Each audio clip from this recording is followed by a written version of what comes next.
They marched beneath a silver skull, nearly 1 million strong, draped in black, forged for terror. The Waffen-SS, Hitler's chosen elite.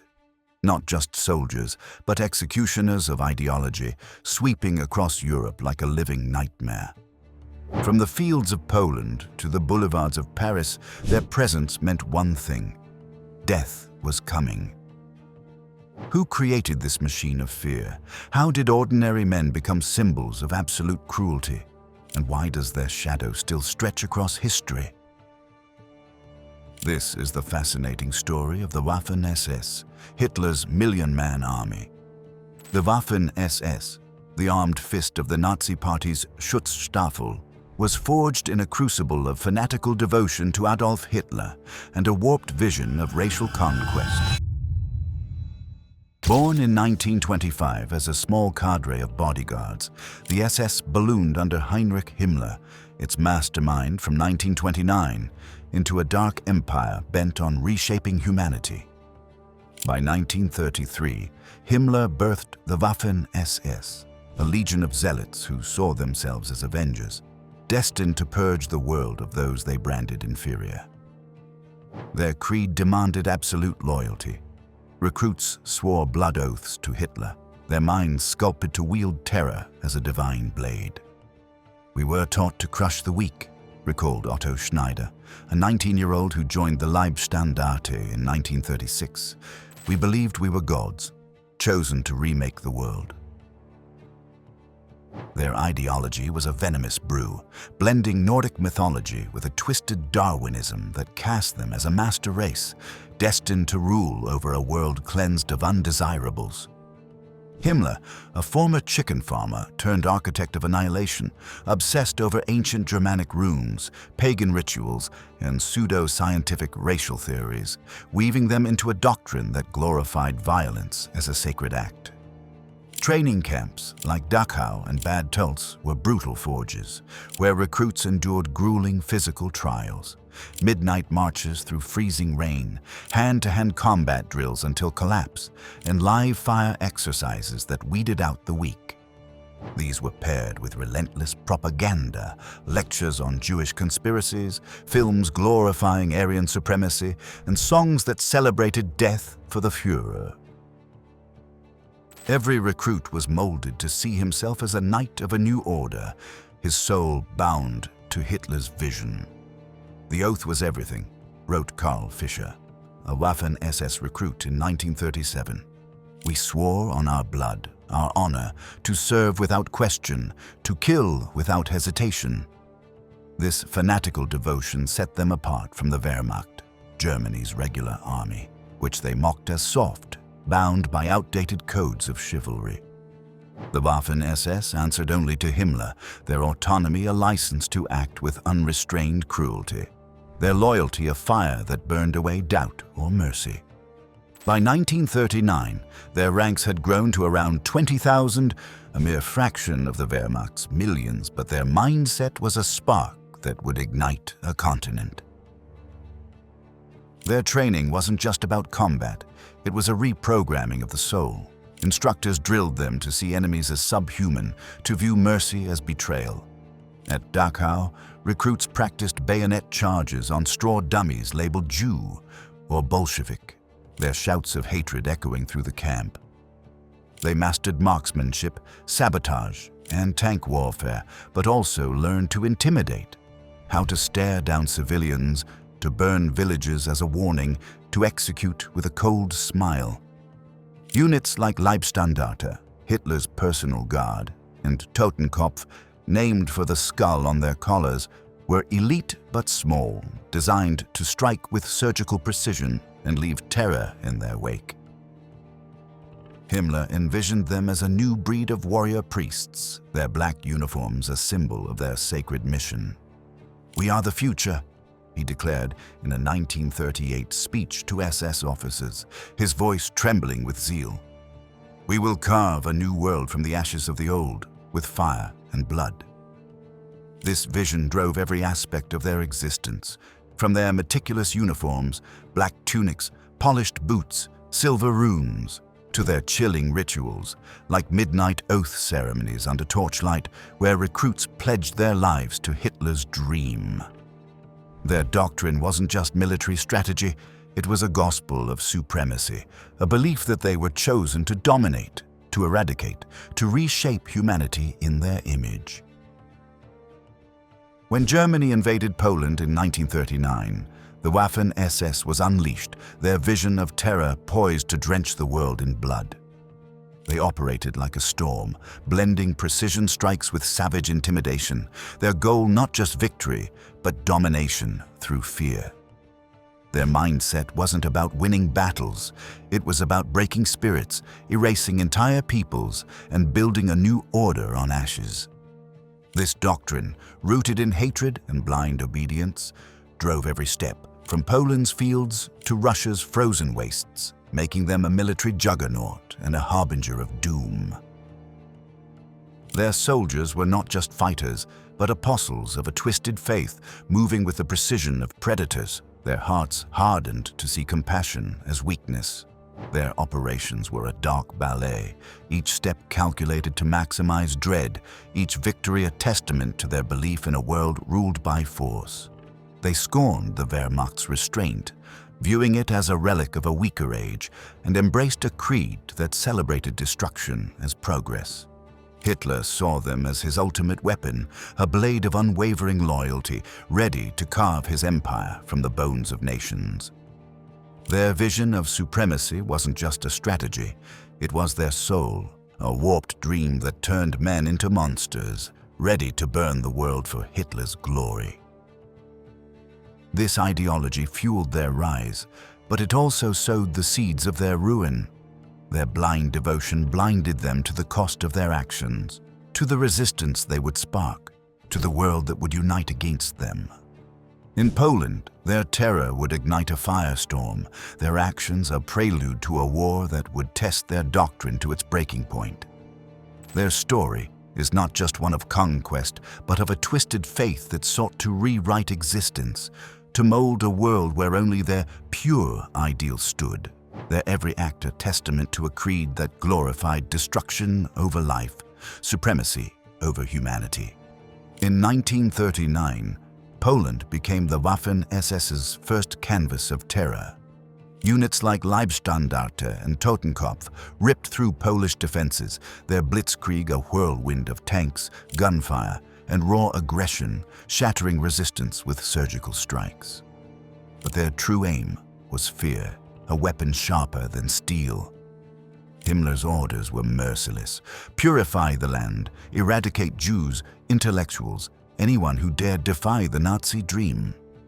In Borny, Leibstandarte troops stormed a synagogue, executing 50 Jews with cold, deliberate shots, the air thick with gunpowder and despair. In Złoczew, they massacred 200 civilians, torching homes as screams echoed into the night, flames painting a grim signature. They moved like devils, no trace of humanity.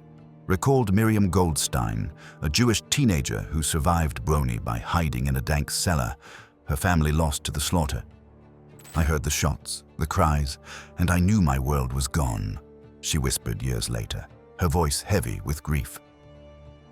The Waffen-SS didn't just fight, they performed terror, their operations a dark craft of public executions, razed villages, and mass graves designed to crush Poland's soul.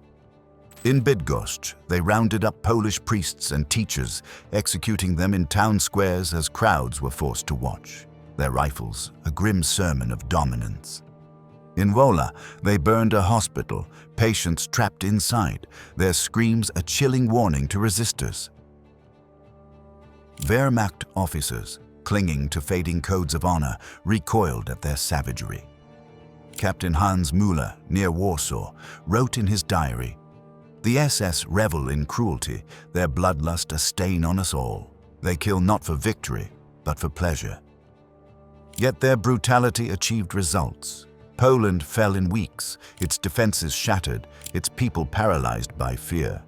The Waffen-SS's success in Poland was chilling.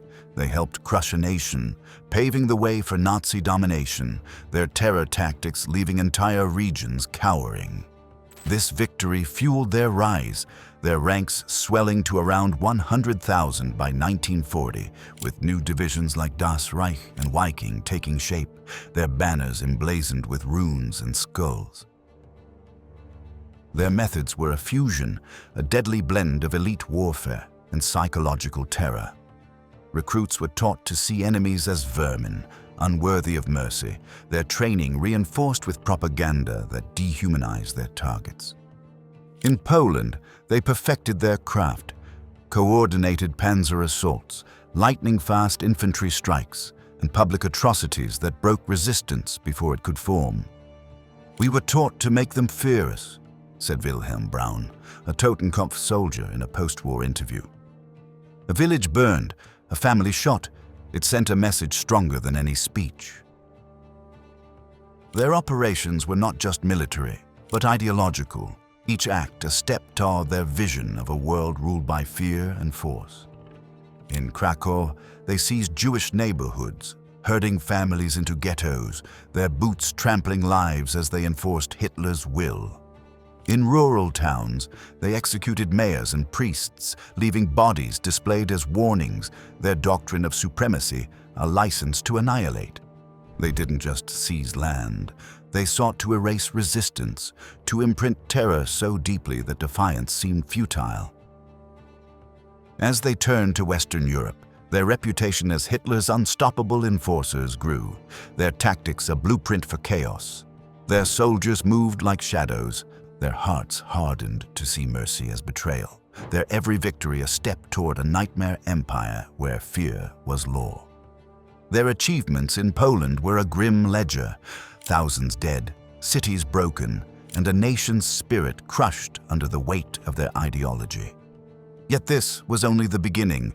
Their doctrine of hate would soon darken the continent, their operations a relentless march toward a world where only their twisted vision stood, built on the ruins of those they deemed inferior. Their success in Poland emboldened Himmler, who saw the Waffen-SS as the vanguard of his racial utopia. He pushed for expansion, recruiting not just Germans, but Austrians and ethnic Germans from across Europe, their ranks growing with men eager to join the elite. Their training intensified, with new camps teaching advanced tactics, urban warfare, anti-partisan operations, and psychological intimidation. They studied Wehrmacht failures, refining their blitzkrieg to be faster, deadlier, more terrifying. By 1940, they were no longer a small cadre, but a growing juggernaut, their black uniforms a symbol of dread across Europe. Their mindset of supremacy drove them to act without restraint, each operation a testament to their belief in a world ruled by force, their every act a hymn to Hitler's dream. In 1940, the Waffen-SS carried their doctrine of terror to Western Europe, storming France, Belgium, and the Netherlands with a fury that stunned the Allies. Leibstandarte led the charge, their tanks and infantry slicing through defenses like a scythe, their tactics honed to exploit every weakness. At Dunkirk, they unleashed the Wehrmacht massacre, executing 80 British and French prisoners in a barn with bullets and bayonets, a brutal warning to all who resisted. They laughed as they killed, recalled a British survivor, Private Thomas Evans, who escaped by playing dead, blood pooling around him. Hitler hailed them as his fire brigade, their ruthlessness a twisted badge of pride. By June, France lay defeated. The Waffen-SS's victories a testament to their elite prowess, their terror tactics leaving a trail of dread across the continent. Their operations in the West were a masterclass in blitzkrieg, coordinated assaults that overwhelmed outdated Allied defenses. In Belgium, they outflanked fortifications, their panzers roaring through gaps, their infantry moving with lethal precision. In France, they captured key bridges, cutting Allied supply lines, their speed and savagery leaving defenders reeling. Their doctrine of fear was ever present. In villages, they executed resistors in public squares, their bodies left to rot. "No soldier, just murderers," recalled Evans, his voice trembling. Their ultimate crucible came in 1941 with Operation Barbarossa, the invasion of the Soviet Union, a war of annihilation that matched their darkest vision. Divisions like Das Reich and Totenkopf plunged into the fray, facing a relentless Red Army across a frozen hellscape of mud, snow, and blood. Their operations were a masterclass in shock warfare, coordinated panzer assaults, lightning infantry strikes, and merciless follow-through that shattered Soviet defenses. At Kharkov, Das Reich's tanks smashed through Soviet lines, capturing thousands in a single day, their efficiency a chilling display of skill. But their creed of hate burned brightest in their atrocities. Alongside Einsatzgruppen death squads, they slaughtered thousands, targeting Jews, communists, and entire villages to purify the East for Hitler's empire. In Kiev's Babi Yar, Das Reich helped murder 33,000 Jews in 2 days, a cornerstone of the Holocaust's horror, their rifles and pits a grim ritual of their doctrine. "We were forging a new world," recalled Otto Schneider, his voice chilling with conviction. "Compassion was a sin we couldn't afford." In Belarus, they razed villages like Katyn, burning hundreds alive, their flames a symbol of their vision to erase resistance. "The sky was red with fire," said Ivan Petrov, a Soviet partisan who witnessed the massacre, his family lost to the ashes. The SS left nothing but death. Their achievements were staggering. They captured cities, crushed divisions, and claimed thousands of prisoners, their combat skill a beacon for Hitler's dreams. Yet the Soviet meat grinder bled them dry, their losses mounting as winter and resistance took their toll. At Stalingrad, the Waking Division fought to the last man, their panzers trapped in a frozen siege, their zeal no match for Soviet resilience. Himmler, desperate for men, recruited beyond Germany. Ukrainians, French, Latvians, even Bosnians, swelling their ranks to nearly 500,000 by 1943, a shadow of their Aryan ideal, but a growing juggernaut. At Kursk, the largest tank battle in history, their panzer divisions clashed with Soviet T-34s, their skill unmatched, but their momentum broken by overwhelming numbers. "The ground shook for days," recalled Mikhail Volkov, a Soviet tank commander. "The SS fought like demons, but we buried them in steel." In Poland, farmer Jan Kowalski witnessed their wrath. "They burned my home, killed my neighbors, left nothing but ash. I hid in a ditch, praying for dawn." Their operations were a dark symphony, each note a scream, each crescendo a grave. They didn't just fight, they sought to erase, to carve Hitler's will into the earth with blood and fire. Their doctrine of racial supremacy justified every horror, their soldiers moving with a predator's grace, their hearts hardened to see mercy as betrayal. Their achievements, battlefield triumphs and genocidal atrocities, made them Hitler's favored blade, but their blind devotion was a poison, sowing their downfall in a war they could not win. Their recruitment of foreign volunteers diluted their elite image, but it expanded their reach. In Ukraine, the Galicia Division, formed of local recruits, fought with desperate ferocity, believing in Hitler's promise of a new order. In France, the Charlemagne Division drew collaborators, their loyalty to the SS a betrayal of their nation. These men, often coerced or indoctrinated, were absorbed into the SS's twisted gospel, their training camps a factory of hate. Yet the Eastern Front exposed their limits. Soviet partisans, emboldened by SS atrocities, waged guerrilla wars, bleeding their forces dry. The Waffen-SS's vision was a nightmare empire, their every victory a step toward a world where fear was law. Their soldiers were not just warriors, but apostles of destruction, their operations a relentless march toward annihilation. Their doctrine of supremacy was a twisted faith, turning men into monsters, ready to burn the world for Hitler's dream. Yet their fanaticism blinded them to the growing resistance, the Allied resolve, and the moral bankruptcy of their cause, setting the stage for their inevitable collapse. By 1944, the Waffen-SS's vision of terror reached its zenith, their operations a crescendo of horror. In France, Das Reich unleashed the Oradour-sur-Glane massacre, slaughtering 642 villagers, burning women and children in a church to crush resistance, their rifles in flames a hymn to their creed. The screams still echo in my dreams, recalled Marie Dubois, a French survivor who fled through a field, her family lost to the inferno. I saw the fire, heard the laughter. It was hell on earth.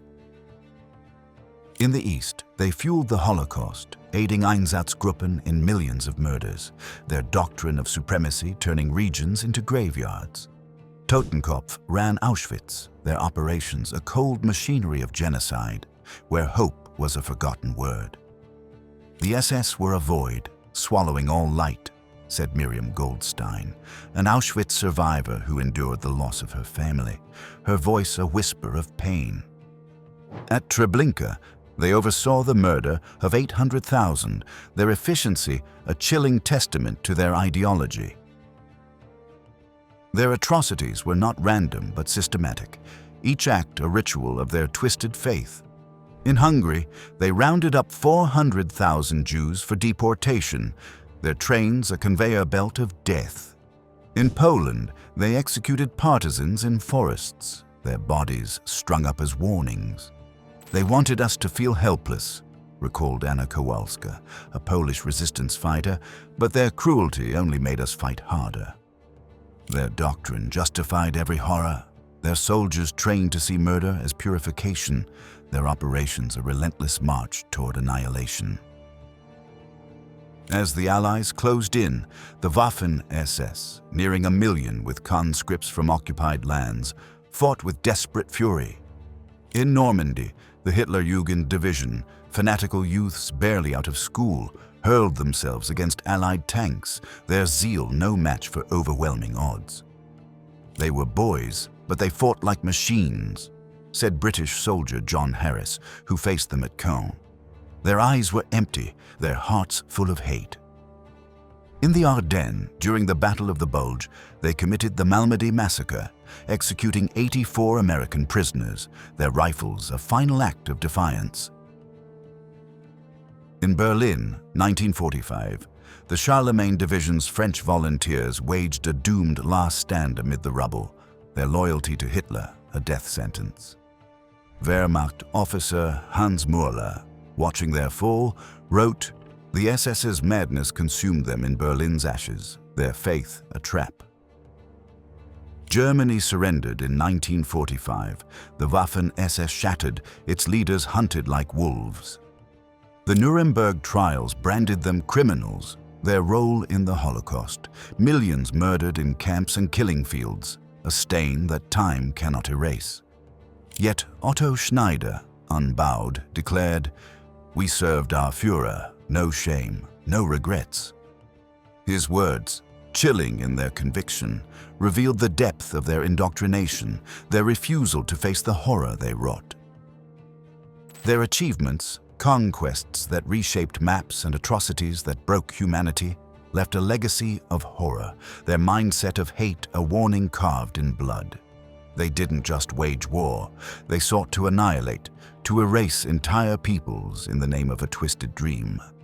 Their soldiers were not just fighters, but apostles of destruction, their every act a testament to a vision that glorified death over life, supremacy over compassion.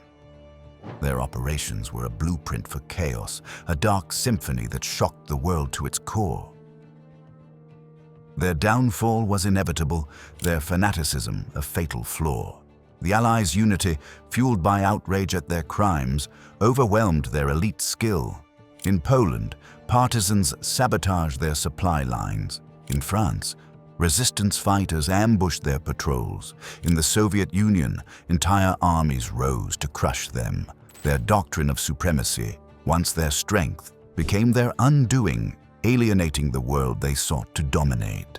Their story is a testament to the dangers of blind devotion, a warning that hate, unchecked, can consume even the most disciplined warriors. The Waffen-SS's doctrine of fanatical hate scarred the soul of history. Their triumphs, Poland's fall, France's defeat, the Eastern Front's brutal campaigns, came at the cost of millions, their terror tactics and Holocaust horrors defining their infamy. Post-war, Nuremberg judged many, but some slipped away, their twisted creed festering in hidden corners. In South America, SS officers like Adolf Eichmann hid, their crimes haunting the world's conscience until justice found them. Jan Kowalski, whose village burned to ash, said, "The SS's evil stole our lives, our dreams. We must never forget." His words echo the survivors' pain, a call to remember the cost of hatred. Their story is a thunderous warning, a plea to guard against blind devotion, to reject the ideologies that fuel annihilation. What fueled their darkness? A belief in supremacy, a willingness to dehumanize, a faith that justified murder. Could such evil rise again? History whispers its warning. It can if we let hate fester.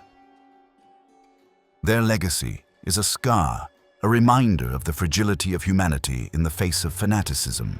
Their operations, from Poland to Auschwitz, were a blueprint for chaos, their vision a nightmare that shocked the world awake. We must face these truths, wrestle with the past, and vow to keep hate at bay. Join us in the comments to share your thoughts. How do we prevent such darkness? If this story shook you, smash that like button, subscribe, and hit the bell for more heart-pounding war tales. Until next time, stay with Epic War. Keep chasing history. Keep seeking the truth.